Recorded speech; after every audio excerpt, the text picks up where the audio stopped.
Look. Jojo. Where's Jojo? Joe. That's Jamal.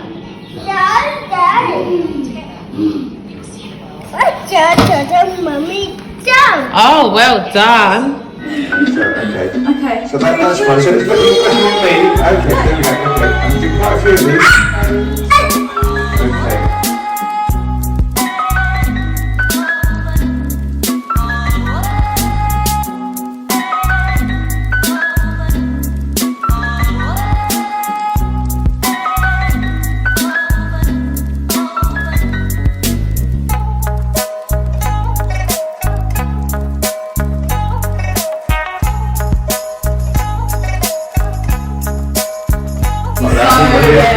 He's so busy. She's getting excited. I miss you.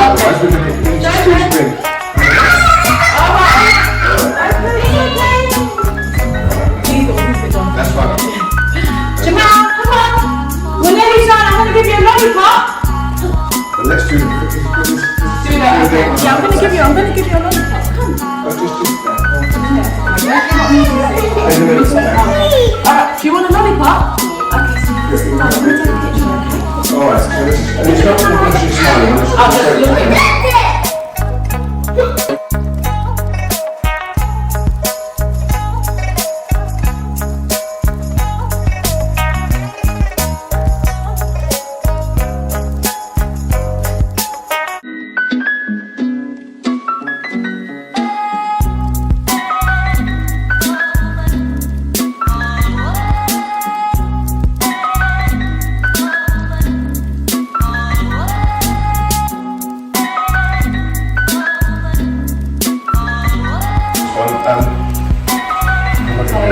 Yeah, what I'd like to probably would make a really close and just mine is coming there.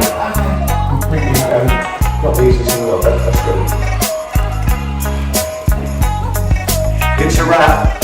Happy Sunday, welcome back to my channel. So as you can see, we were just taking pictures for the Daily Mirror.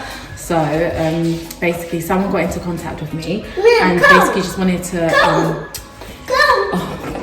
pulling me away. Basically just wanted to speak to me about like how difficult it can be. Where's the remote? How difficult it can be managing like energy bills and stuff. Energy bills and stuff, but then like the reason why they took an interest in my story, so let me just turn that down. So the reason why they took an interest in my story is because obviously Jamal is autistic, and it's been really hard because both of them, him and Joel, they like to have the PlayStation on all day long when they're at home. So as soon as they've come back from school, they want to go on the PlayStation, put the TV on, and sometimes they're not even watching it or using it. And they also are going through a stage where they think there's a monster.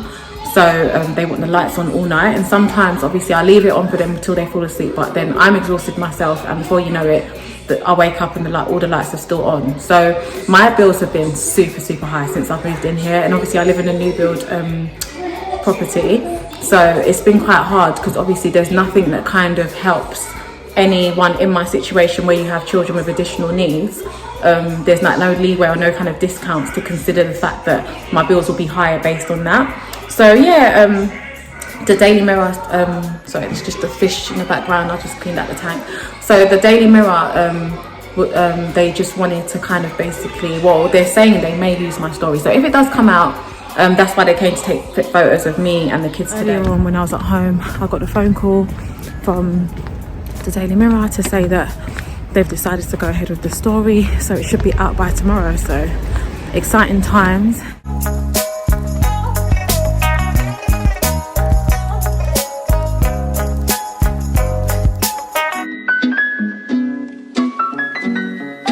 Hey guys, hope you're well. So today's Tuesday, so my hair's like this.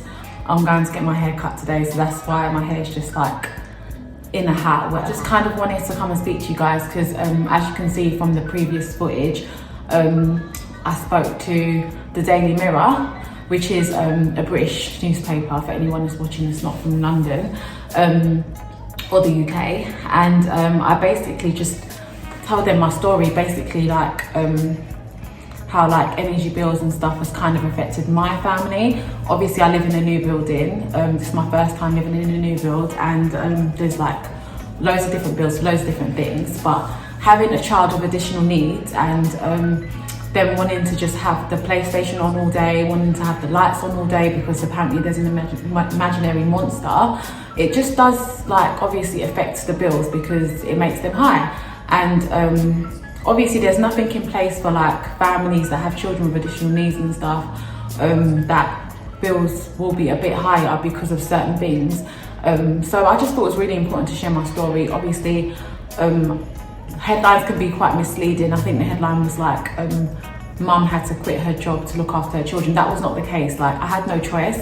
I was working full-time as a nurse associate in a sexual health clinic.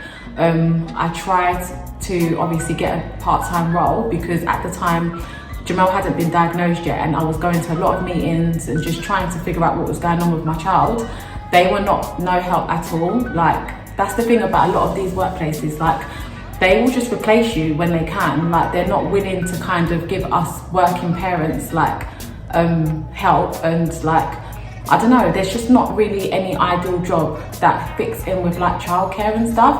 So I had no choice but to leave because I tried to get a part-time role and they basically said no. So I know there's this perception of mums that don't work and stuff. Not everyone wants to sit at home and just be on benefits or not work. Like I want to work and be able to also provide for my children, but it's hard when there's like not help out there to help you do both. So yeah, I just thought it was really important to kind of just share my story with everyone, because I know there's people that are going through the same thing. Right? I hope you enjoyed this week's video. I know it's quite random, literally it happened so quickly. I spoke to them I think last week, then they came to obviously do the photography a few days later, and then yeah, it came out, the story came out today. So yeah, obviously if you live local and you can get to the shop and get a copy of the Daily Mirror and have a read, I'd really appreciate it. I hope you liked this week's video. Don't forget to like, comment and subscribe, and I'll see you guys again next time. Bye.